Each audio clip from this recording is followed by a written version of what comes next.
आपलं स्वागत. पाहूयात आजच्या ताज्या घडामोडी. राज्यसभेचे माजी सदस्य केएलई शिक्षण संस्थेचे कार्याध्यक्ष, शिवशक्ती साखर कारखान्याचे प्रवर्तक डॉक्टर प्रभाकर कोरे, राष्ट्रीय साखर कारखाना महामंडळ नवी दिल्लीचे संचालक केएलई संस्था व चिदानंद कोरे सहकारी साखर कारखान्याचे संचालक अमित कोरे यांच्या मार्गदर्शनाखाली या वर्षाच्या ऊस गाळप हंगामात शिवशक्ती शुगर साखर कारखाना विक्रमी साखर उत्पादनाचा संकल्प असून कमी कालावधीत जास्तीत जास्त ऊसाचे गाळपाचे उद्दिष्ट असल्याचे माहिती चिदानंद बसप्रभू कोरे, सहकारी साखर कारखान्याचे अध्यक्ष मल्लिकार्जुन कोरे यांनी दिली. सौंदती तालुका रायबाग येथील कारखान्यात 2025-26 सालाच्या गाळप हंगामाचा शुभारंभ सोहळा मोठ्या उत्साहात पार पडला.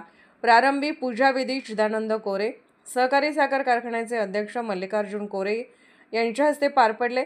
यावेळी शेतकरी बांधवांनी आपल्या बैलजोडीतून गाळपास आणलेल्या ऊसाचे व बैलगाडीची पूजा करण्यात आली. यानंतर उपस्थित मान्यवरांच्या हस्ते गव्हाणमध्ये ऊसाची मोडी टाकून गाळपाचा शुभारंभही करण्यात आला होता.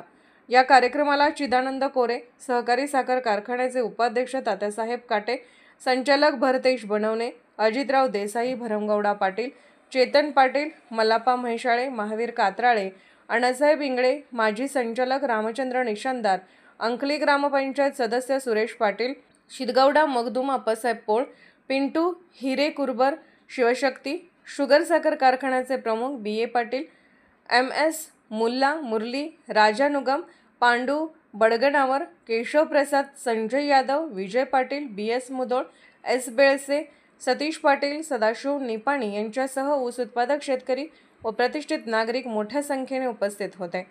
SV न्यूजसाठी इंगळीहून राजू कोळी. राजकीय, सामाजिक, आर्थिक असा सर्व घडामोडींचा आढावा पाहायला विसरू नका SB न्यूज चॅनल आणि नक्कीच सबस्क्राईब करा.